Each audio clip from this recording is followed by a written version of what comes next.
So we got to play with a little bit of the two sides of the brain there.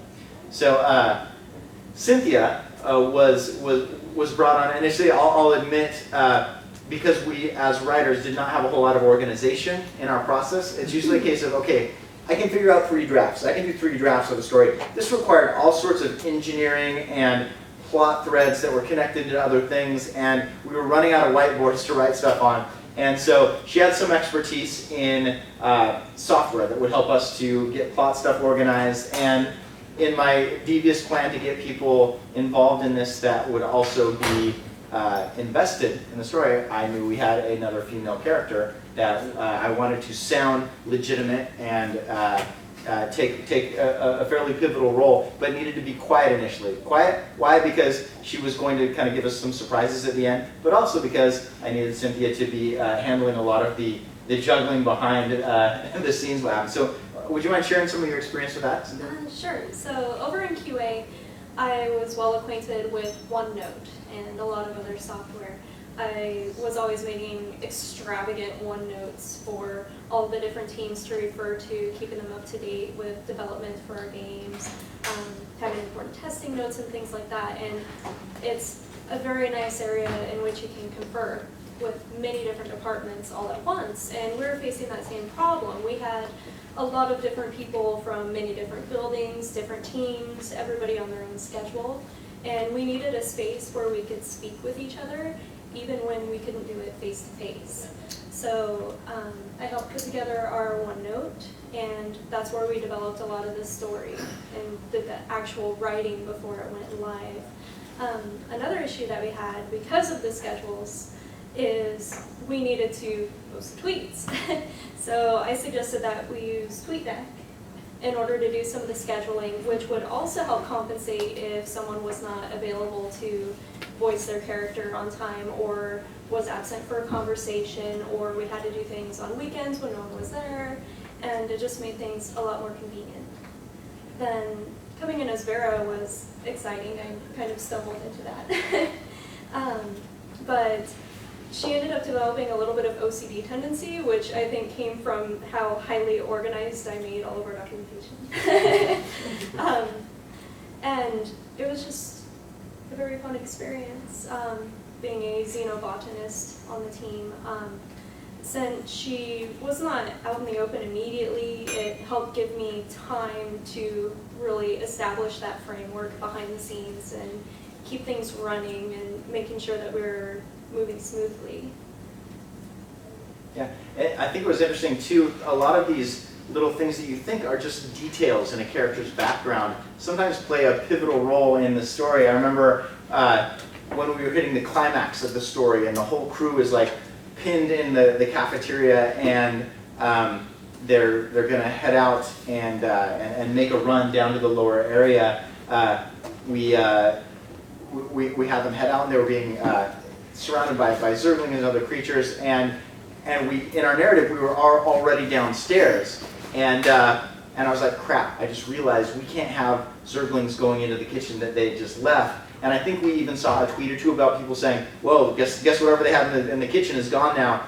And so we're like, wait, we've already established we've got this OCD biologist with us, and so we had a little conversation about, did we close the door? And she says something like, well, of course I closed the door, I'm OCD. And it just kind of fit perfectly, and just really organically kind of fit into this space. And yeah, and those tools were amazing. And here's the other thing is because this is such a new form of storytelling, the type of tools you use probably are going to change as well. It's probably something you'll have to judge by what you're doing. But OneNote was incredible because we could include images and writing and tweets, and we could even have our editor jump in and make sure we weren't spelling things too horrendously. And it really made it possible to get this thing done and to be able to hit everything on time. So Justin, I thought would be a perfect person to play the adjutant, because the way an adjutant responds to things, often critically, was very similar to the way he responded to my short stories, and I think it was a really good fit. And Justin had actually written out a lot of just set responses that she was going to give, and it was interesting because to play a soulless character like an adjutant, is actually kind of a stretch, especially if it's supposed to have some personality and some sort of AI. And we had built a little bit of a backstory into, this wasn't a new computer. This is a computer that had actually been through a fairly harrowing experience and had some knowledge of how the Zergling worked. And so, Justin, I was curious if you had any thoughts or feelings about your role. Well, it's on this thing on backstory, we always had 40 pages of backstory for Way more than we just needed. about everybody, and I thought that was kind of the fun part because we didn't really touch on any of the stuff we came up for the adjutant. Plus, we had 3 different things for it. It never became important, so it was just one of those things. If we need it, we can fall back. Plus, it gave a lot of fun for the other characters who had more stuff that came up that, oh yeah, this guy's left-handed. I don't know, but I don't have much more than that because the adjutant was the ultimate straight man. It was involved in almost every conversation, but it's the AI. It doesn't come in with a lot of personality, so it just got to play a bunch of 2001 references. And So that was the fun part too. I mean, I think a lot of the humor came through because of the adjutant. It is, I guess, the ultimate straight man. the Marx Brothers don't work without that, though. Exactly, exactly. So that is kind of the rough overview of what happened with the story. I'd love to take any questions if you guys have any curiosity about the system. Yeah.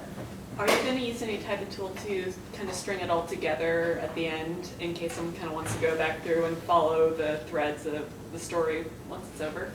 Yes, Mick, did you want to? Yeah, so I don't know what tool they use. Cynthia can probably speak to that. I don't know if Copy you remember. paste. That's the whole thing? Yes, Oh, geez. manually. All So- 1,000, Yeah, 1,000 plus tweets. Yeah, the We last realized- thing is- after the whole Twitter thing, we realized, okay, well, if people are going to want to go back and they want to follow the Twitter thread and they want to follow the story as it was unfolding through the tweets, we're going to have to present that. You can't just go to Twitter and really do it that way.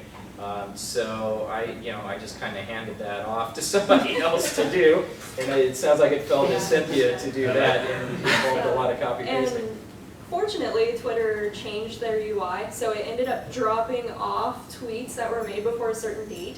And I had to go back to archives that other people made before that in order to pull back the original tweet. So we almost lost some of our data there. Yeah, so if you do that, you have to be quick about it. But again, talk about cool audience interaction when we're actually using stuff that our audience collected from our storytelling to go back and get those stories and tell them. It's a wonderful age we live in. And so if you go to the StarCraft 2 website now and you go to, I think it's Game Guide, Story, you'll see down in the bottom it says Project Blackstone. It says if you want to follow the Project Blackstone story, it's got a little blurb there. You click on that and it'll take you to all the tweets. And there are some, can we discuss the book? Can we discuss the book? Is that right? What? I never said that. We would love to see it in more formats in the future. I can say that. Yeah, question. Did you guys have most of the storyline and details laid out, or did you ever take, unknowingly from the fans, take input from the fan forums for direction or action?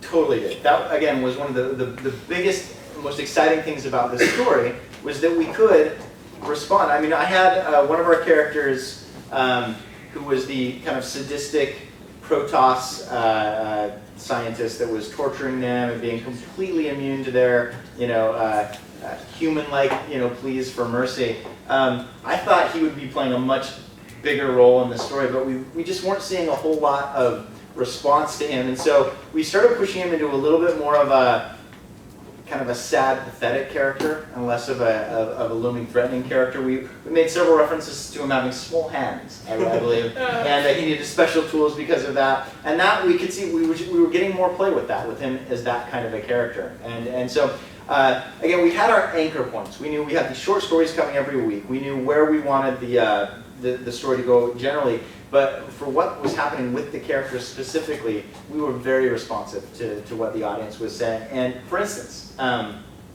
we saw a lot of questions about one of Jake Ramsey's. He had a love interest at the end of the last novel. And there was a ton of talk about, okay, well, what about Rosemary? Especially because we were playing up kind of a new romance between him and this other scientist who had come from one of the manga series, and people were actually distraught about this. They were like, no, but he loves Rosemary. How can he be falling for this girl? And so we had to construct. We thought they'd be like, fine, no, Jake's moved on. No, they were really into this, and so we had to construct a breakup, which actually ended up being kind of perfect because we're like, well, we just took out a bad guy. Let's make her the new bad guy.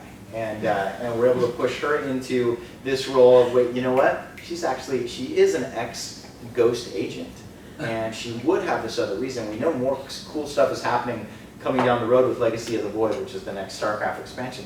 Can we play into that?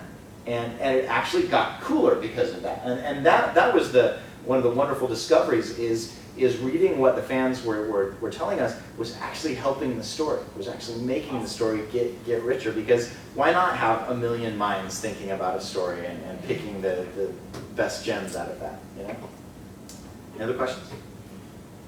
Do you see this being used in any other Blizzard's universe? I realize it makes more sense in a sci-fi setting, but do you think that with the success and how much hype it drove, you could put it into Warcraft or Diablo for an upcoming expansion or something? Yes, and yes. Okay. Yeah, I got to tell you, can I tell the Dave Kosak story? I mean, so we're telling there's so much NDA stuff around. I promise there are snipers somewhere with their triggers right at me. Just keep moving. Yeah, that's why I'm kind of moving backwards. So we were telling Dave Kosak, who is the lead designer, Lead story developer with World of Warcraft. We're telling him about this Widowmine story, and we show him the text where people are like, Widowmines are too effing imba, and they're not saying this to Samwise. They're not saying this to any of the folks that are developers. They're saying it to Red. They're saying it to the engineers, to our fictitious characters, venting their rage towards imaginary hats. And I mean, Dave's eyes just went wide. He said, I want that. I so want that. And so It's immunity. I can exactly. And so I can say we are definitely in talks with all of the teams about the advantages that come from a transmedia story around your game universe, and it just makes sense. It's something that, again, seeing the numbers bounce up 13,000% certainly didn't hurt. But seeing on that personal level, characters become so real that they absorb rage. They become rage absorbers for the dev team. That was probably what won it over. I know Brian Kindergan on the Diablo team is a big fan of what we've done with this as well. Yeah, I'm not even going to talk about Titan because that I will definitely get shot. But something else that we've learned too, and we haven't had a chance to really implement this knowledge yet, but when people were following the Project Blackstone characters on Twitter, we were interacting with each other, we all were, but we weren't interacting with the followers. We wouldn't respond to anything that they would send us. And that was just kind of the conceit of the whole thing, was they're off in an asteroid, isolated, and they're just talking to each other, and it's a cool window for other people to be able to peek in and see and hear what they're doing. But in the future, something definitely that we would keep in mind is interacting with the followers and trying to build something into the conceit that you're using for whatever it is, whether it's something for Warcraft or it's something for Diablo, where you are talking back to the community and you're interacting with them, because I think that's really important, and I think it's something that we missed out on. But that's the fun of this kind of thing, is that it's so new and it's so different and unique that you're learning all kinds of new things. yeah, the important thing is that it weaves into the narrative. Is that in this case we had scientists locked away in a top secret laboratory, so them responding to millions of fans about imbalanced widow minds would kind of break that a little bit. But I would say we didn't respond overtly, because we certainly responded in subtle ways and ways that I felt really appreciated. Yeah, especially because there would be sometimes where people would, because we're setting up these little mysteries, people would have wrong interpretations sometimes very radically wrong interpretations that were kind of scary to let sit for very long. So we would then just sort of explain it, do a few more beats, just make sure people understood that it's not this thing, it's not that not everybody on Project Blackstone just went psychic all at the same time. It's not what happened. Just to bring it down a little bit. Well, and there were a couple times, I think I can say this, where an assumption about where the story was going got so popular and so discussed as though it was real, we actually would now throw tweets in that would diffuse that entirely. Because we're like, they're so worried and so angry and complaining about this. Just like an actor on a stage who says, wow, my comedic monologue is going sour really quick, probably time to drop my pants and fall on the floor or something like that. It kind of felt like we got to bail on this one real quick or it's gonna go south. So, any other questions? Yes. I was actually just wondering what an example of one of those radical misinterpretations and diffusing. There were, I think, there were actually kind of a lot. It depended on, I think, the one that jumps into my head, like the one that stuck with me was, there was a plot line throughout the entire Project Blackstone campaign from my character that he's making moonshine in the engineering bay illicitly. Like, he's not allowed to be doing this. In fact, it actually becomes a big problem. And he actually gets confronted by it by the Blackstone head of security and just denies it. Because of course he's going to deny it. He's like, nope, didn't do it. And then I think people started saying, who set Red up? Like, like people started saying, oh, who framed this Because they so love this guy, there's no way he would be dishonest about it. And we had been making moonshine references the entire thing, so it was just like, oh, people just haven't figured it out. Yeah. Like, it's like it isn't clear to the entire audience, and so after it was done, after they figured it out, Red starts taunting the head of security, basically saying, oh yeah, I was doing it, but you can't prove it, that sort of thing. Just to make it clear that it wasn't framed, that Red was set up and framed. It was, no, he actually did it, he just got away with it. So. But it was wonderful seeing people come to his defense when he didn't deserve it. He is making this. He is making moonshine and doing it to people. He's actually making moonshine in a weapons lab. This is extremely dangerous. In a weapons lab. Irresponsible and dangerous and horrible. But in a weapons lab, in a tightly secured asteroid, where every ounce of volatile is recorded and measured. I mean, it was freaking brilliant that he was able to get this by. And in the end, didn't he just he shipped some to the head of the entire process, and that guy tells the security lady to lay off, I believe. It was half that, and it was half, well, we can't exactly arrest this guy because he's actually kind of valuable. So it was like those two things, like I'm getting moonshine and he kind of does his job well, so you sort of dropped it. Yeah. If my character knew anything about chemical engineering, she probably would have said something. Yeah. It's on the side as well. Made